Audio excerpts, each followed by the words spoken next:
Here's the thing, you don't need more music advice, you need more clarity. So if you're thinking about like what's going on with your music career, I don't know how to make content, I don't know where to start, it feels so overwhelming, you're feeling to burn out, you're losing the passion for your music. The thing is, you don't need more advice, you don't need more gurus telling you how to do X or how to do Y. You just need more clarity. And that's why I'm going to show you my system from start to finish. So if you're just starting out all the way to how do I make money as a musician and with my music, then this video is absolutely for you. So I'm Alise Koa. I'm the host of the Musician Secrets podcast. And today I have my co-host Kirsty with me. Welcome. Hi. This is going to be exciting because this is the first format of doing like a co-host live situation, and I'm super excited. So you get to ask questions and... You hand me the microphone? Yeah. That's true. Okay, let's go. So at the very beginning, we need fans. That's the very first pillar. Like, think about your favorite artist. Like, whoever your favorite artist. I just want you to think of and if you're watching this, think of your favorite artist. Now think of them with no fans. Ha, lame. Like, who are they? Yeah.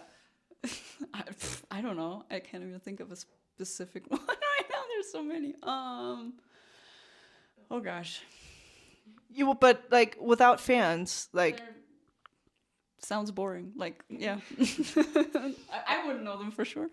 Yeah, exactly. And that's the thing, like if you don't have fans as an artist, I don't want to say you're a nobody, but you're nobody as an artist. Like, nobody's going to know you. And that's why that's the very first pillar that we need. We need to get fans. So that is pillar number 1. So we have 3 pillars. We have pillar number 1 is fans, because without fans, we're not an artist. Pillar number 2 is the business pillar. And this is important because I did not know this. Like, as musicians, I think we're like blissfully unaware of that we want to make money as a musician. We want to make money with our music, but we don't realize that we need a business in order to do that. I kind of explain it's like the vessel. Like if you would pour water out, then it's just going to go everywhere. But if you have like a vase or a bucket or something, now you can pour it in and you can contain it. Yeah, absolutely.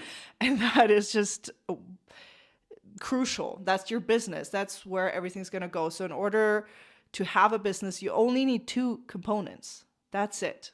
Only 2. It's very simple, very easy. So component number 1 is you need a product or a service. So our product is our music, and service can be a performance. It can be teaching someone how to sing or how to play an instrument, or anything in that sense is a service. So we need a product or a service. And then the second thing is we need to ask money for it. Sounds simple, right? Uh-huh. But it's really just, if you don't have these 2 components, so let's say you have a product or a service, but you're not asking for money, then you have a hobby or a charity. But I don't want my music to be charity. I don't want my music to be charity, is what I said. Yeah, so that's the second pillar, is then if you ask for money, but you're not providing a product or a service, then you're fraud. And that's not what we want either. So these are That's even worse. Yeah. It's even worse, exactly. So we need these 2 components. We need a product or a service, and we need to ask money. Once these 2 things are in place, boom, you've got a business. Obviously, business is a little bit more complex, but these are the 2 pillars that we need to have a business. So under that, there's marketing, there's sales, there's funnels, which is that I could geek out about funnels alone forever.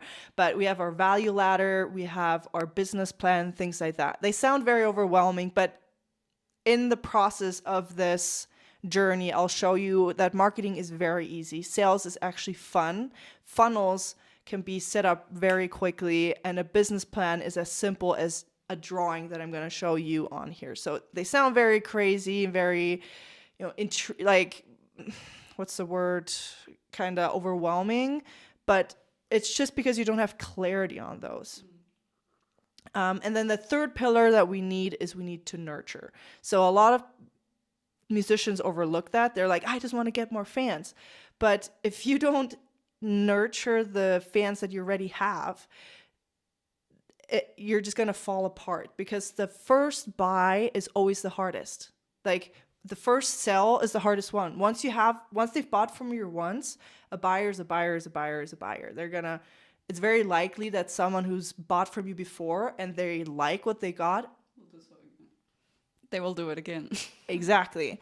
And that's what we want. We need to nurture those relationships with our fans. So we got our fans, we're selling to them, they're happy. So we want to make sure we're nurturing those relationships. And those are the 3 pillars. So under nurture, we have email marketing. And yes, it is still relevant. And I'll explain to you later why. We have subscriptions like Patreon, or what I recommend is School. We have time mastery. This is where, if you're feeling burnt out, this is what you're missing. You don't have clarity, and B, you're not using your time wisely, in the sense of, even if you just have an hour or 2 hours a day, if you spend those 2 hours wisely, you can definitely get your music career up and running. But you need to know what you need to work on in those 2 hours, and how you're going to use them in a way that will be productive and propel your music career forward. And that's where most musicians get stuck, and then they're stuck in burnout, and it's very sad. That's not what we want here. And that's why I'm going to show you from beginning to end what needs to happen. So these 3 pillars, I'm going to go in a little bit more detail later, but there's something very important that needs to happen before we even hit these 3 pillars. So the first one is the artist journey. The second one is the fans journey. So I'm going to just do that really quickly. All right. Art time with Alise. Yeah. I'm a very talented drawer, as you will see. Actually, you should be doing this. You should be drawing. You just have to tell me what to do, but sure.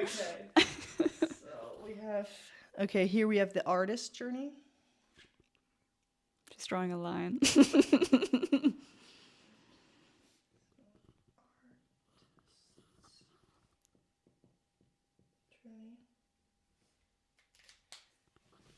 And then in the bottom, we have the fans journey.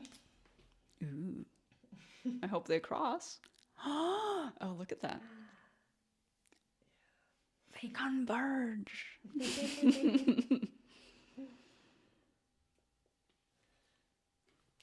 All right.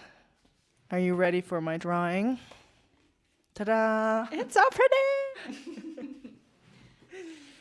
All right, so at the top, maybe we can hold that. The reason why we only have 1 mic is because we couldn't get the second one to work. Shame on me, I know. But that's why we're just switching back and forth. For the next one, I'll have the second one going, promise. Okay, so here we have the artist journey, and down here we have the fans journey. And as Kirsty already predicted, she has no idea, by the way, what I'm talking about. Zero idea. So she's really just seeing what you're seeing right now. So we have the artist journey here, and we have our fan journey. And as she predicted, they hopefully, if you do this part right, will cross over. Okay? Once they cross, that's when we have our 3 pillars. All right, drawing continues. What were the 3 pillars? Oh my gosh, I don't remember. You remind me. So we have fans. Fans. We have business. This one's green. We like green. It's my favorite color. Really? Green? Yep. Cool. Why? I don't know. It feels very calming to me. And I think it's the, like, esoterically speaking, I think it's the color for hope. Oh. And that just feels, I don't know. And I do love a green meadow and trees and forests. So that makes sense. That makes sense. Okay, so this is where we then have our 3 pillars. We have our fans, we have our business, and then we nurture them. So, but this happens after we've connected. So what needs to happen before these two connect? And this is what I call the 5 W's. You need clarity on these 5 W's. The reason why you're kind of trying out everything and hoping that it sticks, and you're burning out and you're putting out in the effort, but you're not seeing results. You're, you feel like a content clown. This is what I hear a lot from musicians. Like, I'm a musician, I'm not a marketer or a content clown, or I don't want to learn these business things, right? This is because you have no clarity on these 5 W's.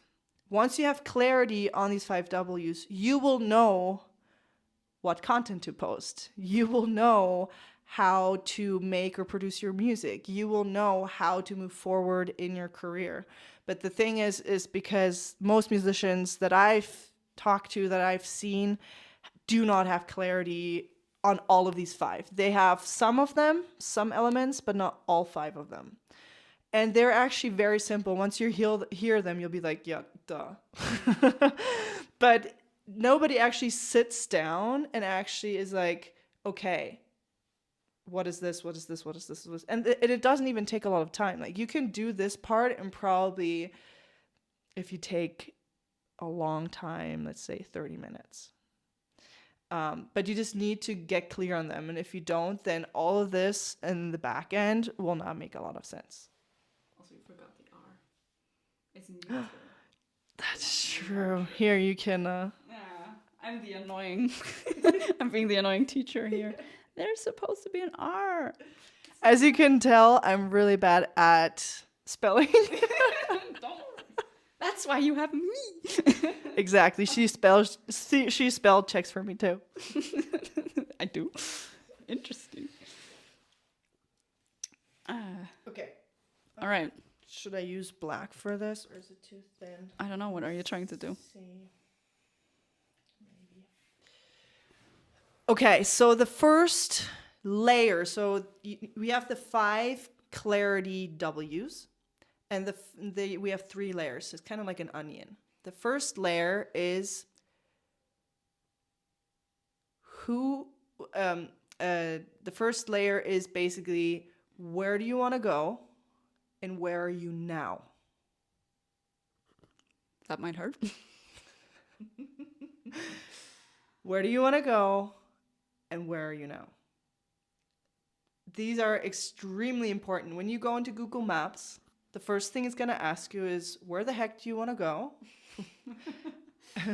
And then, where are you now? Can I use your location? And then we usually say yes, and then it tells us the best route. And then we also can put in conditions. Then I can be like, oh, you know what? Don't use a motorway because there are tolls on there. Or I want to use the most economic route. Or I want to get the fastest. Like, then you get to decide which route you want to take.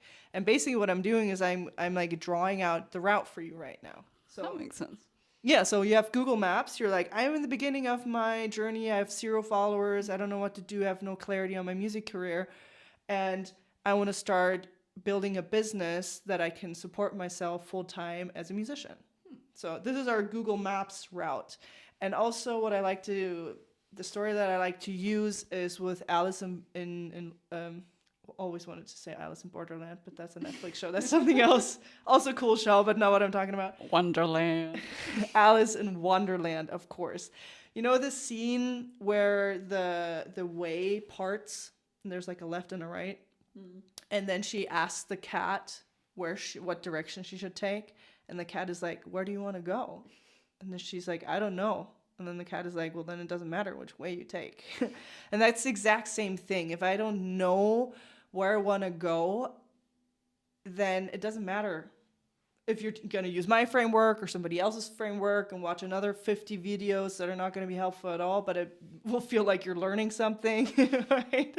Like watching this video? Hopefully not. No, this one is super helpful. You should watch this video. But I'm saying, if you don't know where you're going, that's why I'm telling you to do this, because if you don't do this, it won't matter if you watch this video or a different video. Yeah. it won't matter. Right? So that's why we need to understand where I am now and then where the heck do I want to go. And that's okay. Like, if you don't know where you are now in your artist journey, in the next video, we'll talking about, I have the 7 levels of the artist journey.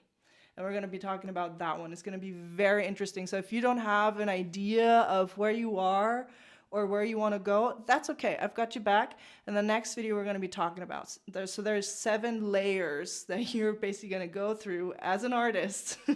There's so many numbers you're throwing at us today. Can you tell? 3 pillars and an onion, and then there's another layer to the layer. Oh my gosh, what? It's fine. No, but you can tell I love numbers. I don't. That's okay. No, but so basically, the first layer to know is where are you now and in your artist journey, in the artist ladder, and then where do you want to go? And it can be as simple as, you know, I love performing, but I don't like email marketing. Yeah, I guess we just talked about it, just popped into my head. But just stuff like that, where you're like, okay, I like this, but I don't like this. This gives me energy and this drains my energy. Yeah, we've shortly talked about this earlier, and I was like, I hate social media, but I just like being on stage because that's what gives me energy, but all the rest is just, oh, no. Exactly. And so just even that direction, just even knowing, because if you want to be on stage and if you want to tour, you're going to have a different plan than someone who's like, you know what, I just want to write songs and I just want to do, like, sell that online. And that's it. Like, those are very different routes that you're going to go on. Yeah. 2 different points on the map. So. Yeah, exactly. Genau. Yeah, exactly. Genau is a really good German word to know, by the way. So it means as much as exactly. If you don't take anything from this lesson, then genau, then you've made it. Genau. I've learned some German watching a music marketing video. There you go. That's the bonus, the bonus content. Okay, so what I like to do. Okay, I guess we're not using black. Oh, it's not working. No. Blue it is. So what I like to do is for level 1, I like to use it as like a hill. You should be drawing, Gisty, not me. Well, tell me what to draw. I can't just, well. Okay. So this is basically, you know, you're somewhere here. This is 0 if you're starting as a hobbyist, right? And if you... This is really tiny. Yeah. I'm sorry. Yeah, you know, this is a little bit closer. So yeah, but this means hobby basically. So that's where everyone starts out. Yeah, as a hobbyist. Yeah, you should. Maybe we should switch. Yeah, so this is basically your mountain, right? This is making full-time money with your music, making good full-time money, and this is absolutely possible because on my podcast, I talk with musicians almost every day who are making 6 to even 7 figures a year as musicians. So this is absolutely possible. But exactly. So this blueprint is what's going to get you there. You need to rethink. So maybe let's pause this for a second. What I've realized, or what I've realized within myself is I needed to change my mindset from music industry to independent musician to musicpreneur. So what I'm showing you here is the musicpreneur blueprint. So what do I mean by that? Entrepreneur? I don't know how to pronounce this properly. Entrepreneur? The entrepreneur. So I just call it a musicpreneur because we're musicians and entrepreneurs. But basically, most musicians think either in a music industry way. So music industry, music business is not the same thing. A lot of musicians think of the music industry. So when I'm talking about our mountain here, is where do you want to go? Like, what does making it mean to you? So a lot of people or a lot of musicians will have this very typical, oh, I want to go on world tour and I need to make millions of dollars and I want to drive a Maserati and whatnot type of car, right? That's what they kind of think of what making it means. And I had to kind of redefine that for myself, because when I interviewed Chris Bradley in my podcast a few years ago, she said, it's not Beyonce big or broke. And that changed everything for me, because there's so much money to be made. I feel like either you're a broke artist or you're like Beyonce big, right? You're making millions. That's unrealistic. There's so much money in the middle to be made as an indie artist that you're just leaving on the table because you're like, oh, but making it means I need to go on world tour, right? So kind of redefine what does making it mean to you. And that's what I mean is what most artists think of is that music industry thinking, like going on tour, making millions of dollars, having this over extravagant lifestyle. And I feel like for me, it's just sometimes I wish I could just make enough that I don't have to struggle financially, even though I have a job. So making music is always something that I do on the side, and I do it professionally nonetheless, but still just getting my music to a point where I feel like I can still make enough so that it just supports me in a way and it's not a chore on top of the things I'm already doing. That would be sweet. So yeah, exactly. And that's what making it can mean too. Like being like, I don't need to work. Like this can be my everyday job. Like I can go to work and it's making music. Touring, like not touring as in, but in like playing events, like doing the events that I want to play and making good money off of that. Like, that is making it to me now too. Like I have 2 kids. I have, I don't want to tour right now. That's not realistic, A, and B, I've realized I don't want to do that anymore. And I'll explain in the next video why. Because I'll kind of take you on this journey, and we're going to be talking about what color musician you are and stuff like that. there's so much foreshadowing today. Like there's so much to be had in the future. Woo! Yeah, I mean, because I'm just showing you the big picture. We're going to zoom in. This is just the first video. You can kind of make a series out of this, I guess. So this is just the first video, which is like the eagle's eye perspective. But everything I'm showing you here is like a own video where we're gonna like zoom in and really talk in detail. What is the artist journey? What does making it mean? And then what content should I make? How do I attract fans? How do I brand myself? How do I build a business? What is a funnel? What is marketing really? Because it's such a misunderstood thing that it drives me crazy. And then what is school? How do I use it? How do I nurture fans? Like we're going to go into detail. But for now, we're just using the eagle perspective. So mindset number 1 is that most musicians think of it as the music industry. Like I need to get signed. I need a record label. I need a manager. I need, to get signed in order to make it, whatever that even means, right? Everyone needs to redefine for themselves what it means to make it. Then it might also be just finding your own CD in a store.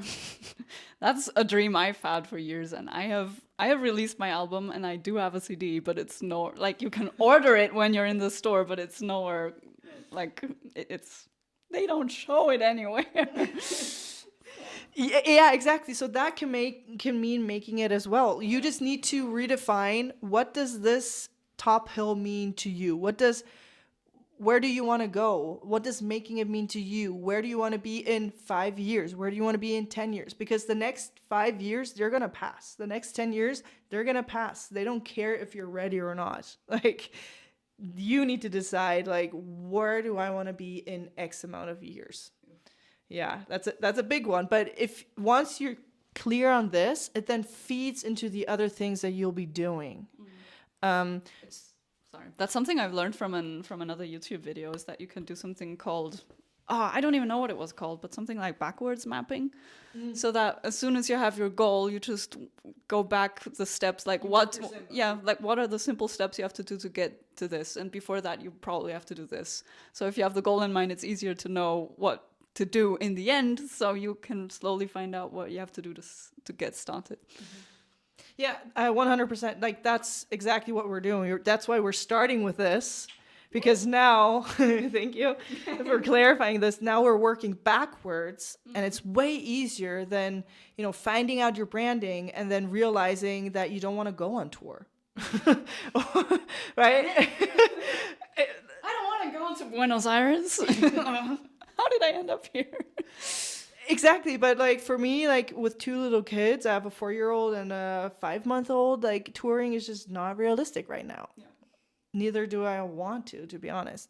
But if I'm not clear about that in my goals, then I'm just gonna shoot my whatever shot, and it's gonna go nowhere, absolutely nowhere. Okay, so that's what I learned. Like once I went to university and I studied popular performance. That was very industry driven thinking. Like that's how they taught us to make music. It's like, just be so good they can't ignore you, that someone will discover you and then you'll get signed. That's how they taught us to make money. Like motivating. Very motivating. Yeah, very motivating. Like not. Irony.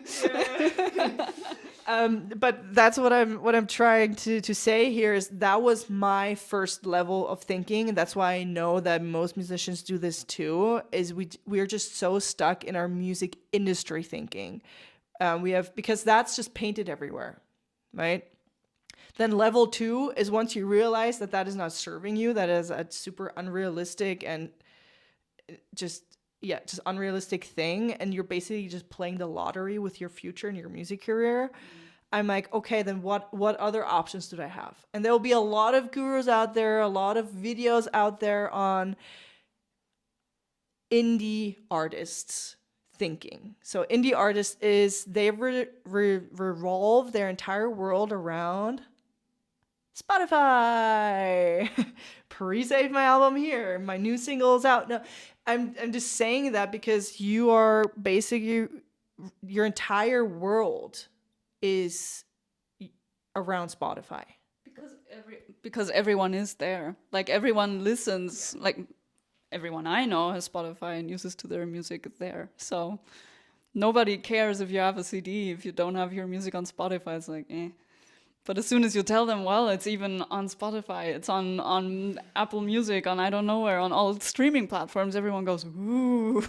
So, yeah, I mean, I think that's when people take you seriously. They're like, oh, then you're a real artist if it's on Spotify. It's like, who cares that you have a CD, but it's on Spotify.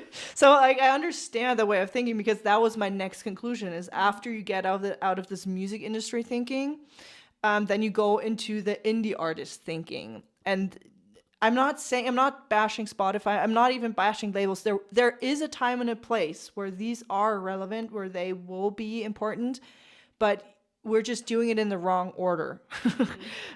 So order number 1 is get assigned as soon as possible. Then order number 2 is then go independent, and your entire world revolves around Spotify. And then now this is what I'm talking about. The third option, which is why we even care about this, is the Musicpreneur blueprint. Because here's the thing, Spotify, you don't own the platform. So Spotify controls your music. So I've heard this a lot, that Spotify can just take your music down. There are a lot of artists that have got thousands and how many streams, and then Spotify took them down because they were growing too fast, so they thought they were doing it with bots and AI. They took their music down. Great. So you're pushing Spotify, you're promoting Spotify, and then Spotify's like, oh no, you're growing too fast, you're using bots, boom, account closed. Excuse you? No. Like, so one, they control the platform. You have zero control. Second of all, they don't pay well at all. So obviously the model changes, and it's about like how many songs are uploaded. It's kind of like a pot, and then everyone gets like a percentage and stuff like that. But on average, you get between, depending on your distributor that you're using, CD Baby, TuneCore, whatnot, you get $0.004 per stream. So you need to make 400. You need 400 streams to make $1. $1. So you would And need. we're in Europe here, so Yeah. what do I do with $1 in Austria and Germany? Yeah, it's like 80 cents for us or something, right? Rude. Terrifying. No. Yeah, so you need 1 million monthly streams to make $4,000. That's the minimum you would need to go full time. Because I think I have like 30 listeners or something a month. Listeners, like I don't know what's that in streams, but yeah, so again, monthly listeners. So you need recurring 1 million monthly listeners to keep making those $4,000. It's not like, so that's just one time unless you start getting those monthly listeners in. So that's not. Is it monthly listeners or streams? Like how often one track is being listened to, or? Yeah, so you need 1 million streams. Streams, okay. Streams. Yeah. You need 1 million streams to make $4,000. But you need those 1 million streams on a monthly basis. So it doesn't necessarily mean, that was a good question, that you need 1 million recurring monthly listeners, but you do need 1 million streams every month. Yeah. Does that make sense? Yeah, I think so. Mm-hmm. Yeah, so it's just a lot. A lot is the point. So you just need to put it in perspective. Like once, as you can tell, I love numbers. So just once I ran the numbers, I'm like, okay, what's more realistic? Me getting 1 million recurring streams, and I will show you why being a musicpreneur makes so much more sense. You can charge, if you have a subscription funnel like Patreon, you can charge, what is it? I think $8 a month with 500 fans. That's I don't have my phone, but if you do the math, I think if you do 500 times 8, is it 8? 8 what? 8 mal 5 sind 40. Yeah, so you need to charge $8 for if you have 500 real diehard fans. 500, just 500. I'm not talking about millions of fans. I'm talking 500. So if you have a Patreon, which I wouldn't recommend Patreon, but that's just what everyone wants, so I'm just going to use it. So if you have a Patreon and you have 500 true fans and they just pay you $8, and it'll show you it's very easy to charge $8. It's not a problem. You made $4,000. So what is more realistic? That's what I'm trying to get here. What is more realistic? Going to Spotify, get them because theoretically you're an affiliate for them. That's the thing, is because you're bringing customers to them. You're making Spotify money, and they're paying you with not even a cent. It's like with a fraction of a penny. Yeah. That's your payment. Like, oh, thank you for sending us customers, which is super valuable. Here's like 0.004 cents dollars. Great. That's not even like a coin. It's nothing. Yeah. So. And that's what again, I'm not bashing Spotify. You just need to get your expectations right. Spotify is great for exposure. Like, again, it kind of feels like this legitimate test as a musician. And I get it. You can and should be on Spotify. But it's not a business model. That's what I'm trying to say. Like, that's basically what most musicians, if you have indie artist way of thinking, you make an album, you put your heart, sweat, and tears and money into this album, and then your business model is, hey, it's on Spotify, pre-save now. And then you wonder why nothing works. Okay? So again, it is not to make you feel guilty or bash or anything. It's just like to make you aware of why it's not working. Again, there is a time and a place for Spotify, and there is a time and a place for a label, but you need to do it in the right order. So again, we've moved from industry thinking, music industry thinking, to now we've moved to indie artist thinking. We're now realizing that Spotify is not a business model. Even though it would sound nice to just go people to stream our music and then get millions of streams and then make money. Easy. Yeah.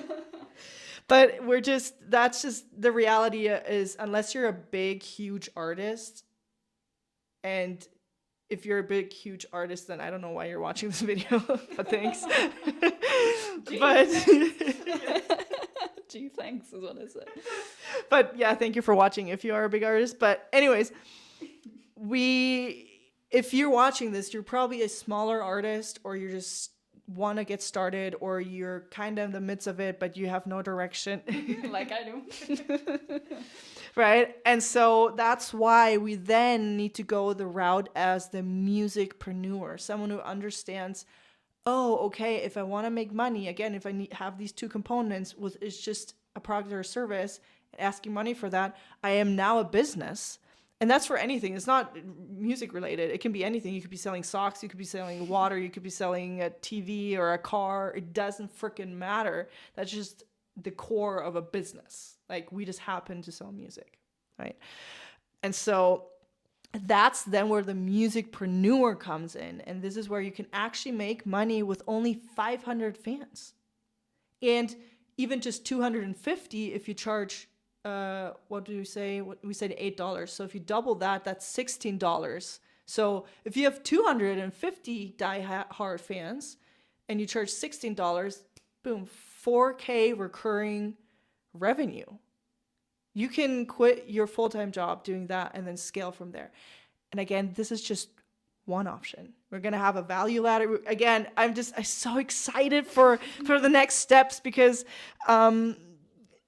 you don't have to stay this broke artist. You don't have to be this,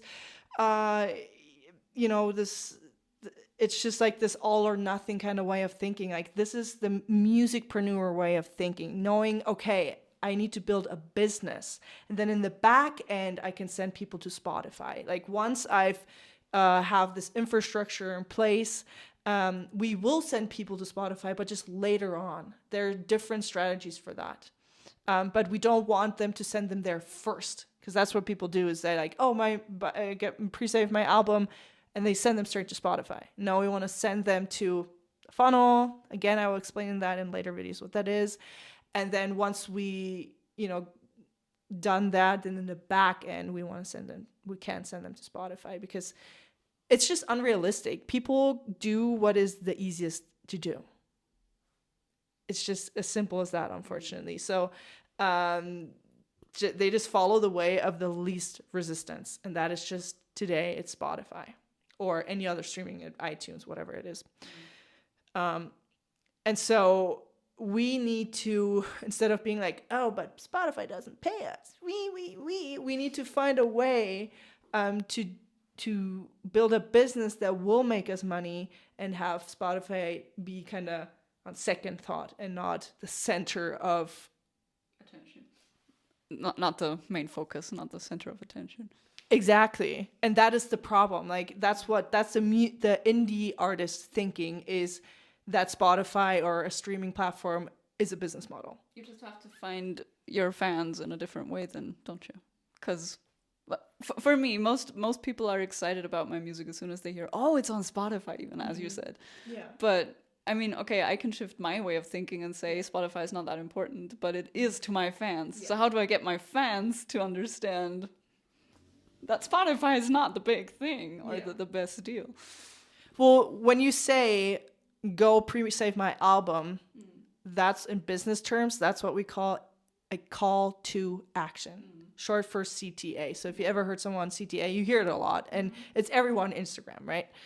As soon as you tell someone to do something, it can be subscribe to this podcast. It can be follow me on Instagram. It can be buy my CD, pre-save, whatever. As soon as you tell someone to do something, please, it is a CTA, a call to action. And so when we just change our call to action, instead of saying, hey, go pre-save the album, you can say, hey, get my album 10 days early give me your email and I'll send it to you, and you'll get to hear it before it's released on Spotify. Do you hear that mind shift? Like, now I'm not saying, like, I'm not begging for anything. I'm giving them something. You now reverse the psychology. You're not, hey, please pre-save my album. You're saying, hey, if you want my album 10 days early before it's even released on Spotify, just give me your email and I'll send it to you. And then we send them to Spotify after. So we're now doing what? We're collecting their email, which is super valuable. Again, we're going to talk about all this later. And then I can do an upsell, downsell. Again, we're talking about all this later, to start making money today, like now. Right? So you're just changing your call to action. That's it. You're just changing the freaking link. Instead of going to the Spotify link, you send them to your funnel link. And again, we're going to be talking about this, what this means later, all these terms. I know I'm using all these marketing terms that musicians don't know, but I'm going to explain all this later. But so again, long story short. It still has number 1. Yes, Number I know. Yeah, so so for you to put this framework into perspective, thank you. We definitely need to get the second mic for the next one.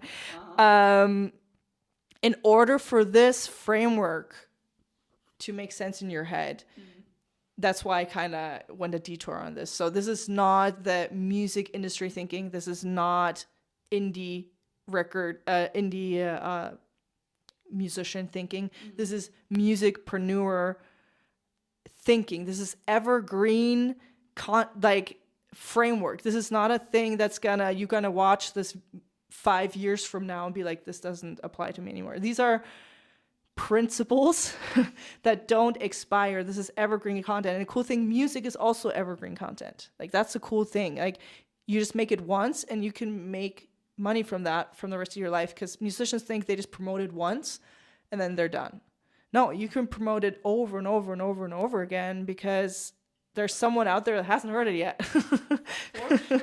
Unless you're like Taylor Swift and you can't like repurpose because everyone knows your music. But as for us as indie artists, your music is going to be new to someone. And that's why it's evergreen and you can keep promoting it. In my way of thinking, there's no beginning and end of promoting a song. So that's just the thing. So again, you need clarity on 5 things. And the layer number 1 is to understand where you are in the artist's journey. There are 7 steps to that, which we're going to talk about in the next video. And then, where do you want to go? What does making it mean to you? And where do you want to be in 5, 10, 20 years? Because those 10 years are going to go by with or without you, if you're ready or not, right? Okay, so number 1 has 7 sub-points? No. Yeah, so again, every single one of these is a separate framework. I'm just giving you like the eagle perspective, so you kind of have the big picture, because I think it's hard when I get questions like, what content should I post? This is a very zoomed in question that goes into pillar number 1. So if you ask me, what content should I post? My question would be, well, who are you making it for? Where do you want to go? So I always go back to 1. And so then I know if you can't answer that question, I know you haven't done this work yet. And that's why you're asking me this question, because if you would have done this before, you would have clarity on what content to make. Usually, like, of course, there's like, you can get really nitty gritty and be like, oh, do B-roll with text or do more time lapses or whatnot. Like, I can get more specific into that, but depending on what questions I get, I can tell really quickly where you are in this big journey. So that's why for the first video, I just want to zoom out to tell you what's happening. Okay. So again, this is our own framework, and this, like where you are now, you can basically see, you can have like 1, 2, 3, 4, 5, 6, 7. So you can kind of see that kind of coming up. Okay. Right. You can think of it that way. So again, where are you now? Where do you want to go? Don't paint on me. Sorry. Okay. So then the third question is, who are you as an artist? So number 1 is where am I? Number 2 is where do I want to go? And 3 is Who are you as an artist? who am I? All right. Yeah, so number 2. A circle and another circle. And another circle.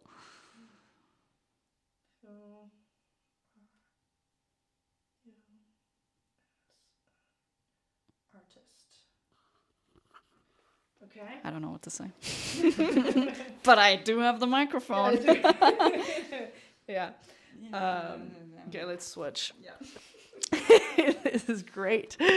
Okay, so who are you as an artist? And there are a few tactics that I like to use. The first layer I like to go in is what color artist are you? Are you yellow? Are you blue? Are you red? Are you green? And again, we're going to talk about favorite colors this time. Not favorite colors.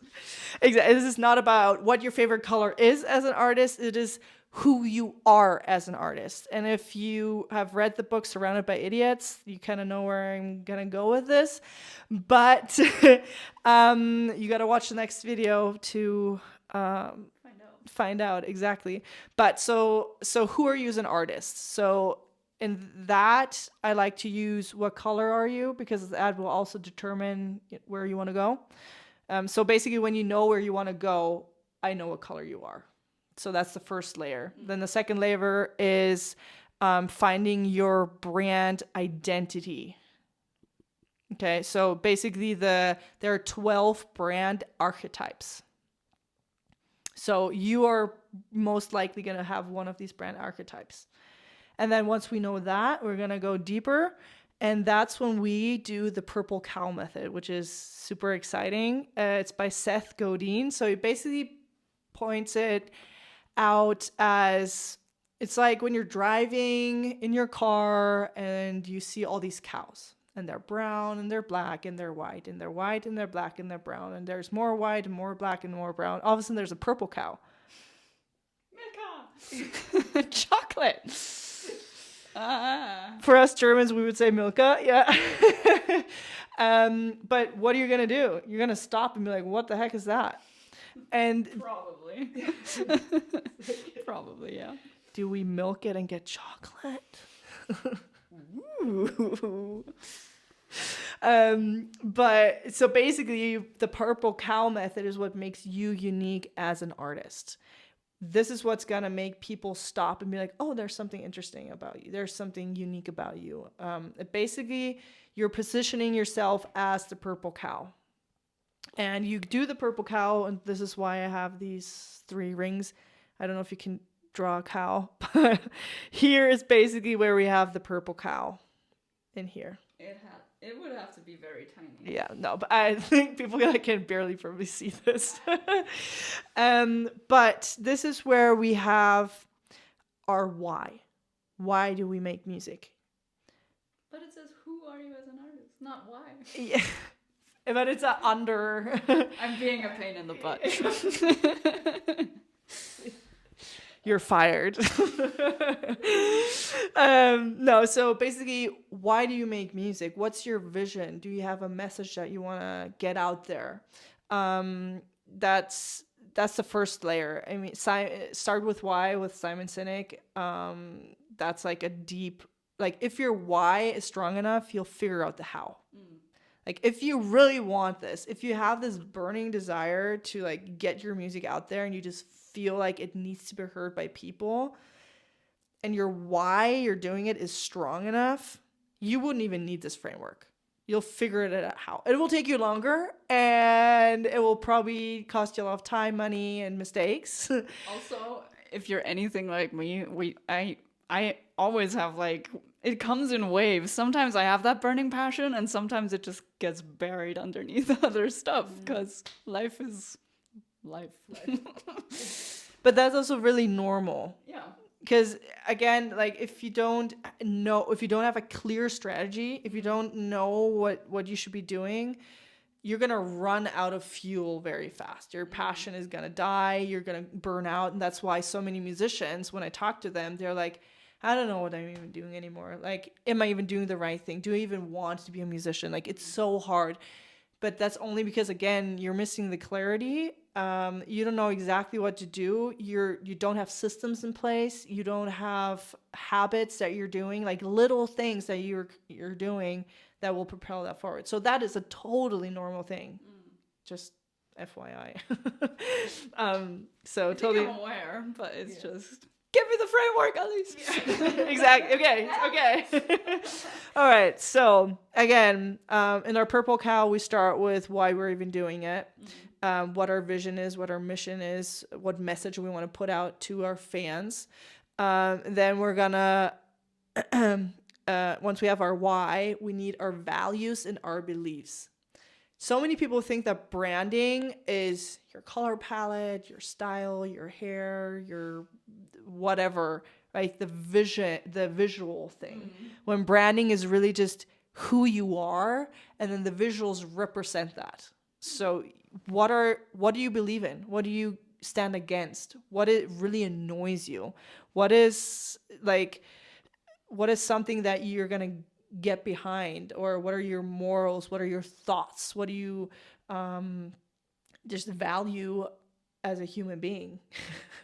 Right? And so that's what people connect to. That's when we talk with Simon Sinek, start with why, he talks about we connect on values and beliefs. Like, if I don't believe the same thing that you believe, then we're probably going to have a disconnect. And that's why when you're like dating, you want to find something that you have in common really quickly, because then you're going to like respect them more and be like, oh, tell me more. Okay, now you're interested.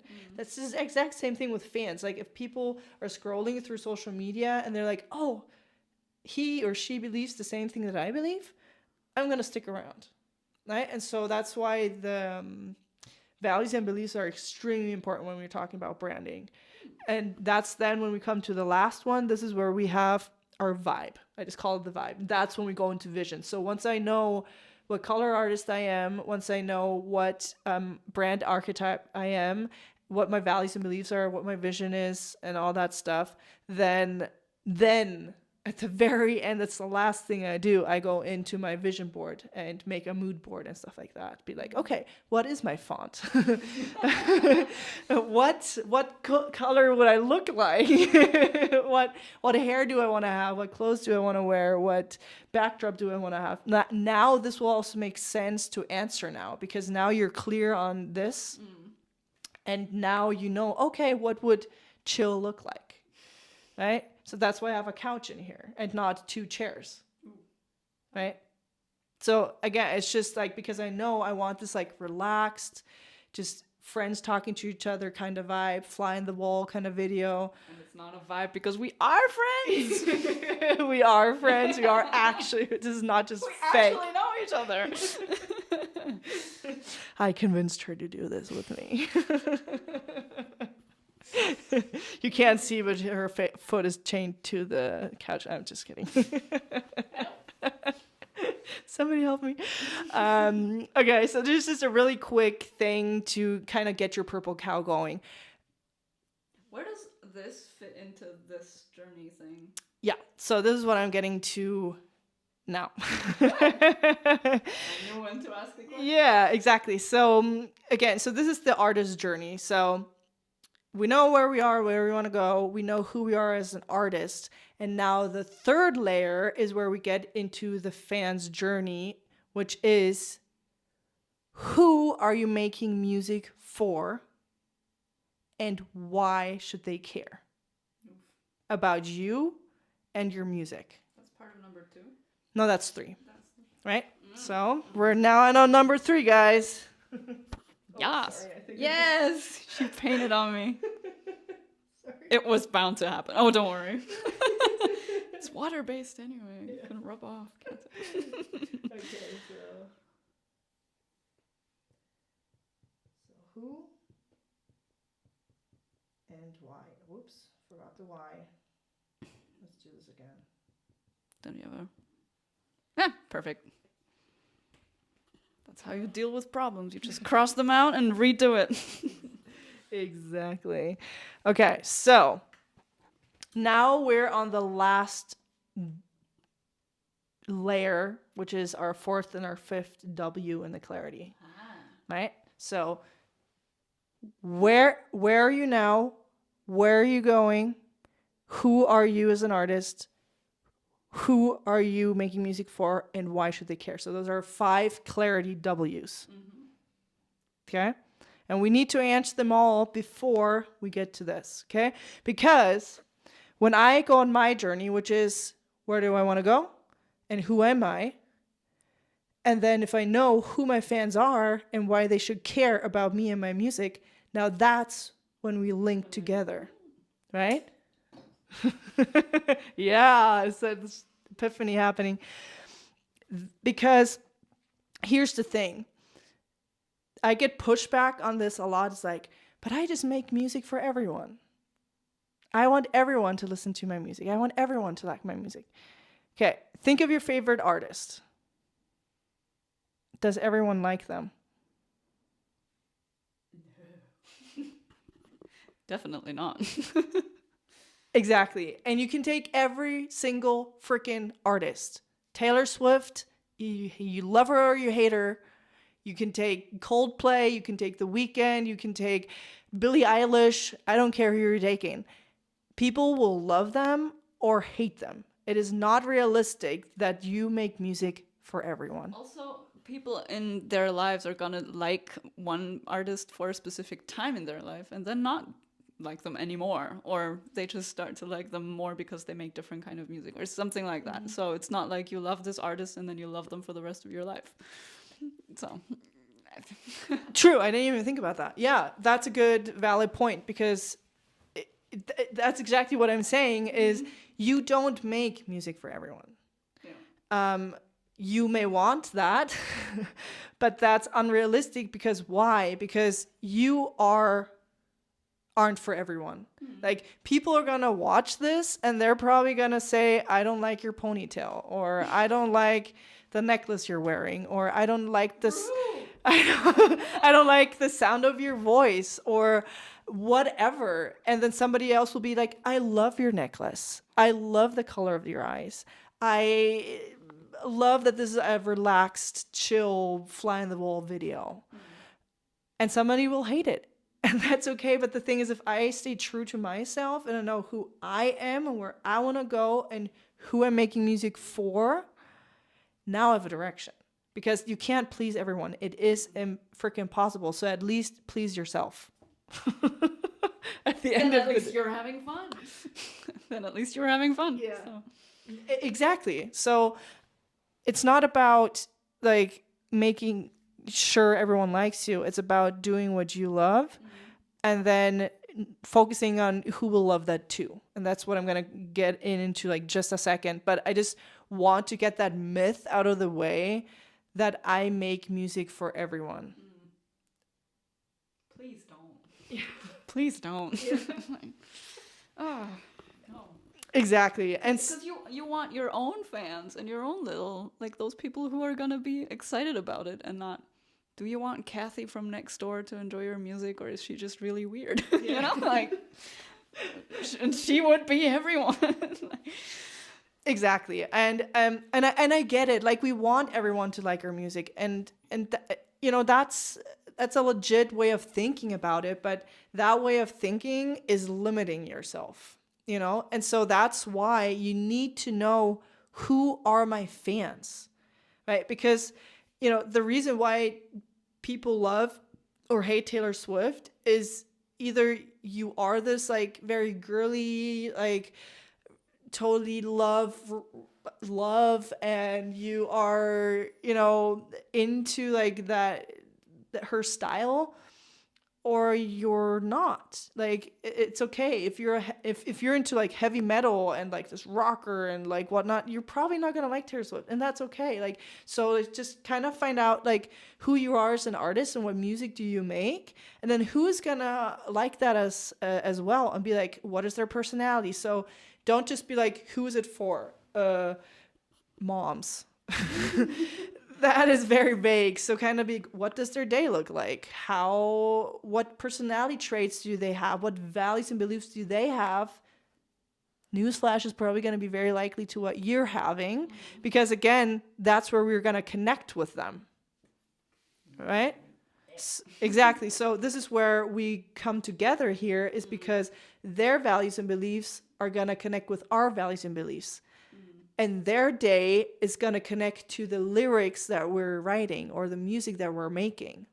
Right? That's how we are going to get this journey together.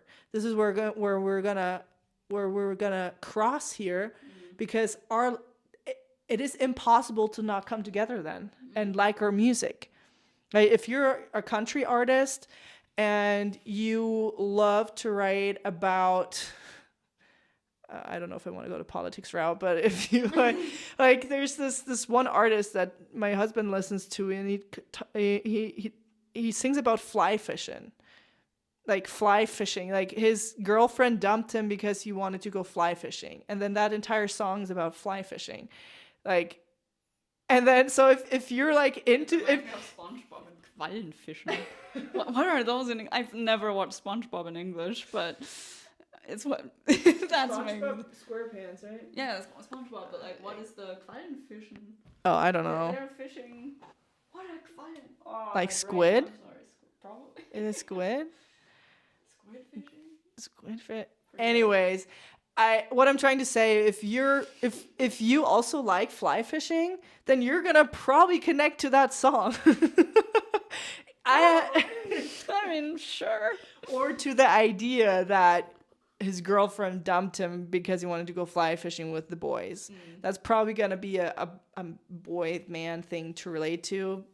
I don't know. But anyways, because he's singing about that experience, this is gonna connect with the people who've gone through something similar, who have the same beliefs or the same values. Does it kind of make sense? Yeah. How this is connecting, like how these two lines are now coming together? Like if you get clear on this, it'll be so easy to answer the third layer, because they build on each other. If you figure out layer 1, where do you want to go? Where are you now?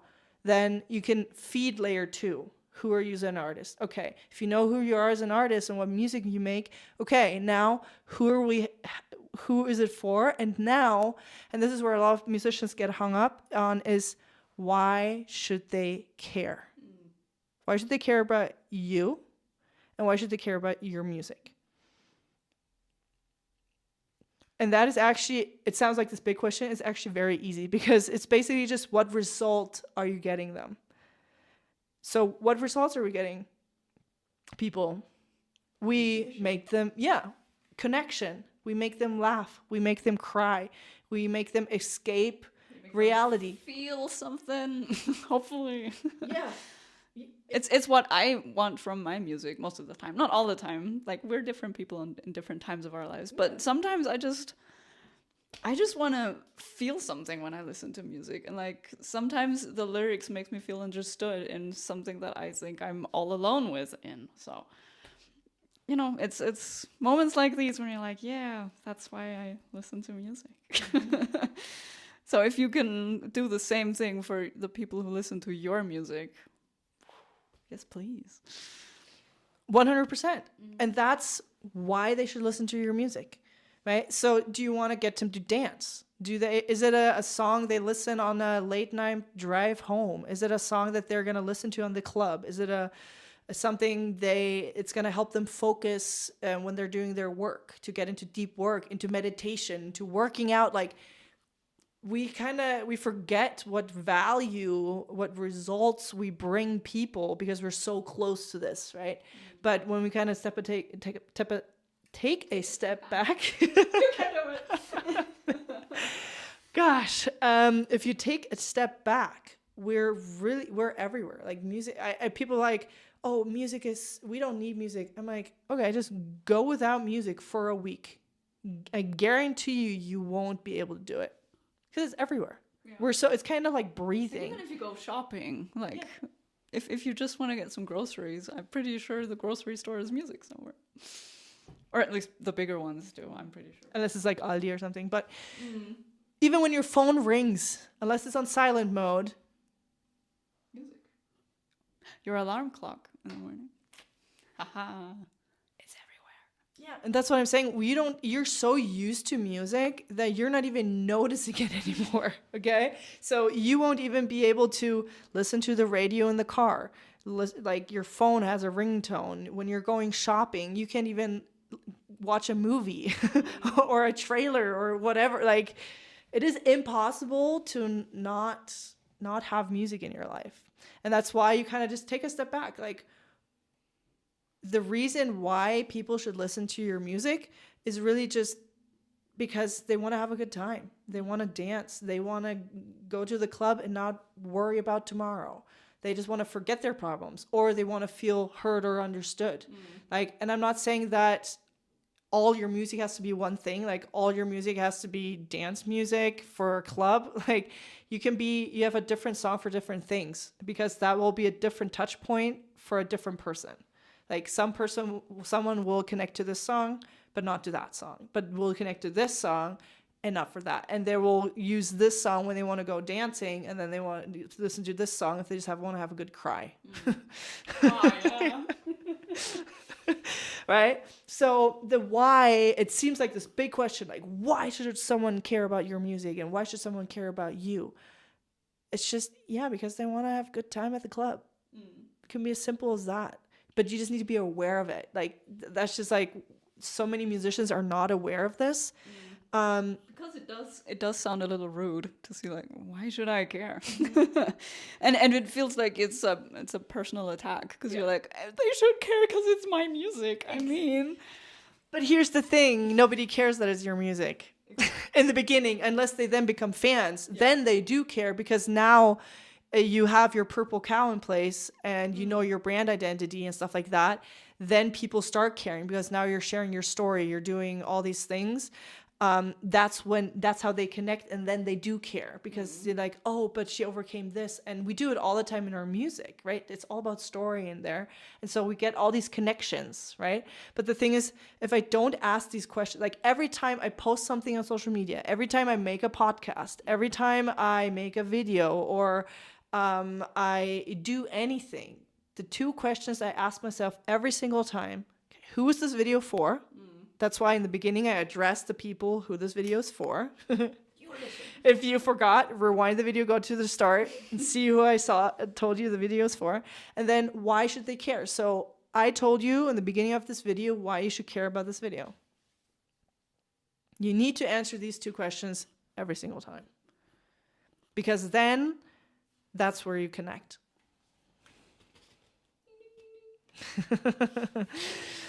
Okay, so those are the 5 C, or the 5 clarity W's. So again, where am I in the artist journey? Where do I want to go? Exactly. Then that's layer number 1. Layer number 2 is, who are you as an artist? Layer number 3 is, who are you making music for? And then the last question is, why should they care about you and your music? Once you have clarity on these 5 things, then we go into the 3 pillars, right? But we don't even touch the 3 pillars if we haven't done this for it. Yeah. Okay, but you can see how you can take a lot of time with this, or you can just get this done in like 15, 20, 30 minutes. Like, should you do it repeatedly, or you really just do it once and then never again? Like, do you recommend you do it more often, or? I think it evolves, especially branding, because you grow as a person, you grow as an artist, and you see with Taylor Swift, like she started with like this innocent kind of, dress kind of style, and then she went into Red, which is a very different branding. And then she went into 1989, very different branding. Then she went into Reputation, very different branding. Then she went into Lover, very different branding. Then again, Folklore, like with every, like it evolves with you. It's not like I do this once and then I never touch it again. It's like I'm not saying you have to redo it every week, but at least you should do it at least once to like get it straight, and then just touch up on it so you're aware you're still on the right track. Exactly. So like once a year, kind of when you're like doing your goals, or I don't do goals, but we're getting to this a little We're different. doing habits here. Exactly. Habits over goals every time of the day.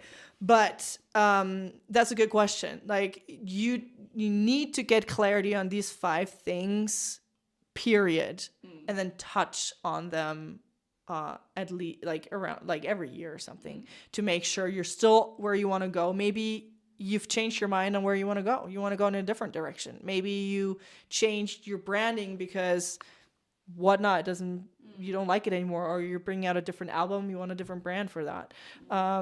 Or you're noticing through later on data that you're getting back that who you think is listening to your music and who's actually listening to your music are 2 different things, which is also what we're going to talk about later. Or life happens and you suddenly have a baby, huh? Like, all of a sudden 4 years later you have 2 kids. That's what I'm saying is, life happens, things change. Like this is not a one-time set in stone kind of thing, so don't take that's why I asked. That's why I asked. That's a legitimate question. I'm here to ask legitimate questions. You decide when I Exactly. So that's why I'm saying don't take too much time on this. Like don't take a week and be like, I need to get this perfectly down. Otherwise, Alise told me I can't move forward. Right? That's not what I'm saying. It's like, you just get clarity on this. Just again, this is not something that should take too much of your time, right? Just get this going. And then we can move into the pillars. But we're not going to move into the pillars until you get this crack-a-lackin'. So what I like to do, because you're like, Alise, you just this is probably already an hour or something. But, but it's like, what's like a quick thing that I can get this done in like 20 minutes, let's say. Okay, so if you want to condense this, what I've just talked about, into 20 minutes, I like to use an exercise that's called Find the Dot. And this is based on Dean Graziosi. I don't know if you know him. He's like a big thought leader in business. But I got this framework from him, but I use very different questions. So it's just the framework that you're going from big to small until you find your dot, which is you. So that's basically what we're doing. Like the backwards mapping from Exactly. So basically you just, what I just told you now. So we start with the outside layer, which is where are you now, like level 1, where are you now on the artist ladder and your artist journey? Where do you want to go? Okay, once you figure that out, you go a circle deeper. We go level number 2. And level number 2 is who are you as an artist. This is upside down, by the way. Yeah, for you guys, it's upside down. So, right, so then level number 2 is what color are you? What brand archetypes are you? What was your purple cow? Do this exercise. And then can you see how this is getting smaller now? Then who am I making music for and why should they care? And now you're boom. Now you've got yourself ready. And then the last thing I like to do, this is something I learned recently, and this is actually quite important, is the frame. So this is basically finding your dot, or basically this is maybe your clarity dot. Let's call it your clarity dot, because this is what I've been talking about, the 5 W's, right? Is basically doing this. Yeah. That's like a exercise I like to use with musicians when they're like, this looks so overwhelming and I don't know where to start. Okay, let's just do the clarity dot exercise. Do the questions, and the order that I ask them in. Again, this is, I think, what I touched on is exactly the one feeds the other. Yeah. Right? And so it automatically becomes smaller and smaller until you find you. Cool. What do you want to do? And so and I'm going to change the color for this, is... So this says L1 and L2, by the way. Oh, yeah, so... No, we can't erase it without water. So this would be level number 3. Yeah. So the next thing that's important is how you frame this. So if I say Red Bull, what pops into your mind? Their slogan. It verleiht Flügel. Like it makes you fly. But, like, what pictures? Like what pictures are in your mind? Motorcycle, extreme sports, that kind of thing. Skiers, snowboarders, Coca-Cola, first vision. Santa Claus, Nike. sneakers, sports, sportswear, that kind of thing. Just do it. Just do it. So that's called framing. So why does, you said Red Bull, they do a really good example with this. Like Red Bull could be anything. Like it could be an animal, like the like the cow. Yeah, exactly. It could be an animal, but because the way they framed it is they could have done, like, it's an energy drink. They could have done it for tired parents. That would have been a frame they could have used to sell Red Bull. Yeah. Then all of a sudden you would probably have tired parents in your head. You would have babies in your head that are screaming and the parents is like, just shut up. You would have a very different picture in your head now, because now I framed it in a way that is now associated with tired parents. But Red Bull was very strategic, and we're like, no, not only do we want athletes, but we want Red Bull to be associated with a thrill, with something dangerous, exciting, something that's not a regular thing. It's not you go out every day to get your adrenaline going, They were very strategic in the frame they were pulling for their energy drink, right? The same thing with Coca-Cola. Like, you think about like happy and like together with other people, and that's a very intentional frame they pulled around Coca-Cola, because Coca-Cola could be anything. But because of their branding and the frame that they put in place, we now think of Christmas. Right? It is quite weird and insane, but quite cool at the same time. This is the frame, also the product positioning or the brand positioning. There's an example that was given by, there was this huge, maybe, I don't know the artist's name, but it was this really big violinist. Let's say it's David Guetta, because that's the Garrett. One. David Garrett, sorry, yeah. Let's just take him, because it's the only one I know right now off the top of my head. It wasn't Lindsay Sterling. It was not Lindsay Sterling? It was not Lindsay. I thought of David Garrett. Okay. Sorry. But Lindsay Sterling, yeah, that would have been a close second maybe. What people always think I am, because I'm a violinist and a girl, and I can dance, but I don't dance while I play the violin. But they always say, oh, you're like Lindsay Sterling. Sure. If that helps. Yeah, sure. Anyway. So basically, there's this, let's use Lindsay Sterling. Doesn't really matter. Because she's also done this strategy. So let's take Lindsay Sterling, maybe most of you guys, but you can take any famous musician yeah. But basically, let's say Lindsay Sterling is, for those that don't know her, maybe explain who she is really quick. She's a violinist from the US. I think she partook in American Idol and some talent show. Yeah, some talent show. And since then, she's just been famous as the dancing violinist. And she's put out a few albums. She's quite funky, I think. Yeah. She has changed over time for sure. Like, I loved her music when she first came out. Now I'm not that much into her, but she's a great artist for sure. Yeah, but she's like well known. People like pay her a lot of money to go to her concerts, right?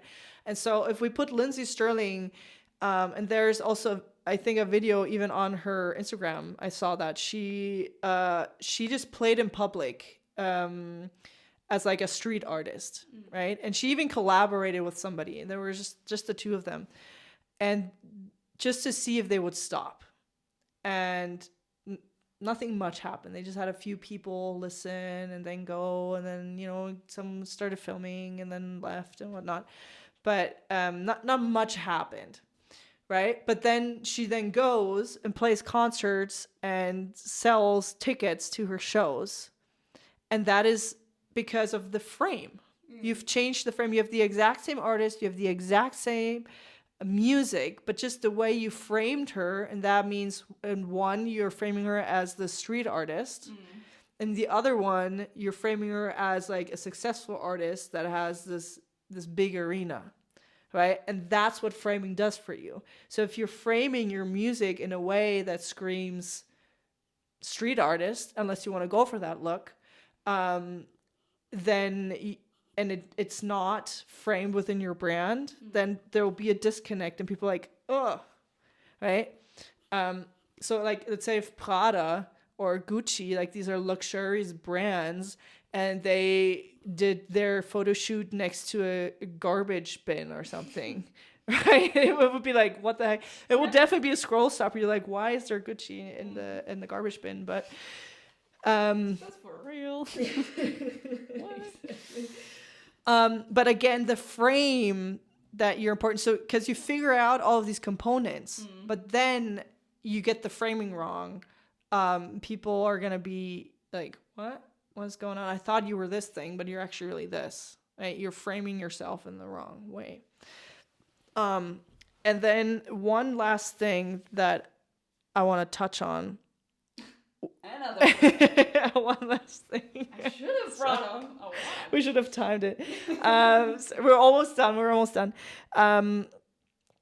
But this is because there's a lot of backlash that comes with this. So a lot of musicians will say, well, I just want to make music that I want to make. And that's true. But No, not the but. So we have, on one side, we have music you love to make, and then music they, and with they I mean our fans, They love. and music you love. So we have music you love, and then music they love. If you make music that you love, that is where your passion is, right? That's where your where your passion kind of comes from, right? But here, music they love is where the money is. Okay? So when we combine the two, when we make music that we love, but we also know our fans will like, that's when we have fulfillment. Because if you just make money that you love, then nobody's going to buy, if you just make music that you love, nobody's going to buy it. Maybe a few, but if it's not connecting with anyone, which is, again, you could argue it's like really hard to make a song that only you love. I get it. But on a bigger scale, is like if you only make music that you love, that's where the passion is. But you'll run out of passion because you're not making money. Right? So again, they feed each other. But if you're just making money that you know other people like just to make money, then you're going to run out of passion at some point and burn out. Right? Because you're like, oh, I have all this, like, I can attest to that. You can have all the money, but you'll be extremely unfulfilled if it's not something you're also passionate about. So when we bring the two together, so yes, you should absolutely make music that you like. You shouldn't make any other music, but you should also have your, again, fans, and that's why this is at the verge. You should make music that you love. But you should also think about, again, who is this music for and why should they care? So then now when we blend them together, this is where we have, so here we have connection and here we have fulfillment. And now we go into the Musicpreneur blueprint. All right. Is that, I know I just sprung a lot at you. Like I'm glad that, we just went through the 5 questions, and I do think they make sense. But yeah, I just feel like we have to be careful not to ramble on, because it is a lot. But we'll. You said we're going to get into detail about different aspects, anyways. So yeah, absolutely. And now I'm done. But I just want to say, like, you can totally skip this video and think you'll just figure it out. And what I like to explain clarity as is, let's say you're coming into this room and the lights are off. You've never seen this room before, so you have no idea how big it is, how small it is, what obstacles are in your way. You don't know what's in the room. I shoved you into this room and I'm like, hey, somewhere in this room there's $1 million. You just don't know where it is, but just figure it out. I'm giving you no information about anything, right? You have no idea how big the room is. You have no idea how small it is. You have no idea about what's in your way. You have no idea if somebody's going to come and shock you, or, any surprises popping up, right? You have no idea what's going on. But the only thing you do know is there are $1 million in here somewhere. cool. Like, what do you think is going to happen? Like, the lights are off. You don't see anything. You have no context. You have nothing. Like, what's going to happen? I don't know. You're just gonna frantically try to find the money, and you'll get lost. What do you want me to say? Come on. There's no wrong way. But you're just going to flail around. You're probably going to hurt yourself. You're going to bump your toe on some obstacle. You're going to... Not my toes. No, but you're going to, it's going to take forever, probably, unless you, like, happen to go right into that direction. But it's probably going to take forever, especially if it's, like, a huge room. Yeah. But what if I told you that clarity was the light switch? How likely do you think you're going to get to that $1 million? How fast are you going to get there? And what's going to happen? It's definitely going to be a bit easier than in complete darkness, that's for sure. So that's what I like to say is, like, clarity is the light switch. Like, once you get clarity on this, you're going to have light on your business plan. You'll have ideas on what to do and what not to do. Yeah. So, not bad. Yeah. So basically, I just showed you the light switch. If you want to see the room, you got to watch the next video. Just use the light switch. Just ask those questions and you're good to go for now. If you want more details in the future, come back. And by the way, if you want any of these frameworks, or if you want to go get, like, more into depth into this, I teach this in the Musician Secrets Campus. The link is in the description down below. And you can check it out there. This is everything I teach in the Musician Secrets Campus. Like, I go into depth here. I explain everything in quite some detail. This, again, is just the big picture. It is a big picture. And then we're gonna, like, zoom in, because every single one of these is a own framework that I then go in and kind of explain and answer questions about and stuff like that. So if you are interested in this, if you watched until now, I would highly recommend the Musician Secrets Campus, actually. But thank you so much for watching. Again, if this has given you value, let us know in the comments what was, like, your epiphany or your aha moment. Did you have one? Several, I'm pretty sure. But yeah, it's probably just easier than I'm making it sound in my head, really. So the epiphany I had is just sit down for a couple of minutes, just take this 1 hour next week and just get your ideas straight of where you want to go. So that's a good point. I think we make it way harder than it actually is. Like, that's what clarity does, is, like, you actually just need these 5 things. Oh, you just need these 2 things to start your business. You just actually need these 3 pillars. You just actually need to know where you are on the artist ladder, which are these 7 steps. Like, it is way easier than you think it actually is. I'm not saying that it's not hard. That's not what I'm saying. But the way to get there is way easier than you think it is. And I think that's a good note to start. Let's start again. I'm going home now. It turned dark. It's time to. Thank you so much for watching all the way to the end. Again, if you want to learn more right now, you can just go into the Musician Secrets campus. And if you want to stick around, you can just watch the next video where we go into more depth into this. And I'll see you in the next video. Mahalo.